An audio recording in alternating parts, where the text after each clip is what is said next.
میں نے اللہ تعالیٰ سے اس میں 3 دعائیں کی ہیں۔ ایک دعا تو یہ کی کہ اللہ تعالیٰ کا جو ضابطہ تھا گزشتہ امتوں کے لیے کہ اگر نبی کے آنے کے بعد وہ نبی کی بات نہ مانتے ہیں تو اللہ تعالیٰ ان کو ہلاک کر دیتے ہیں۔ آواز تھوڑی سی تیز کر دیں، صاف نہیں کر دیں۔ تو اللہ تعالیٰ ان لوگوں کو ہلاک کر دیتے، لیکن میں نے اللہ سے یہ دعا کی کہ اللہ میری امت کو ہلاک نہ کرنا،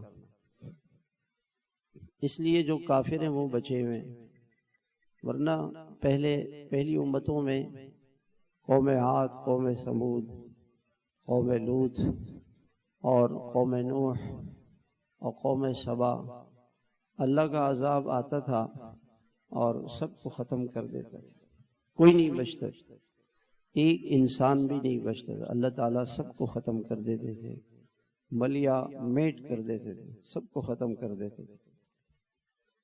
تو اللہ تعالیٰ نے اپنا ضابطہ بدل دیا حضور صلی اللہ علیہ وسلم کی دعا کی برکت سے، اور یہ جو کافر ہیں، یہ جو بچے ہوئے ہیں، یہ حضور کی دعا کی وجہ سے بچے ہوئے۔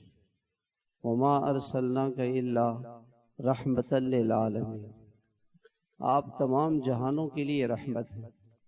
کافروں کے لیے بھی ہیں کہ کافر اللہ کی نہیں مانتے لیکن پھر بھی جی رہے ہیں، یہ اللہ کی رحمت ہے، اللہ کی نبی کی دعا ہے۔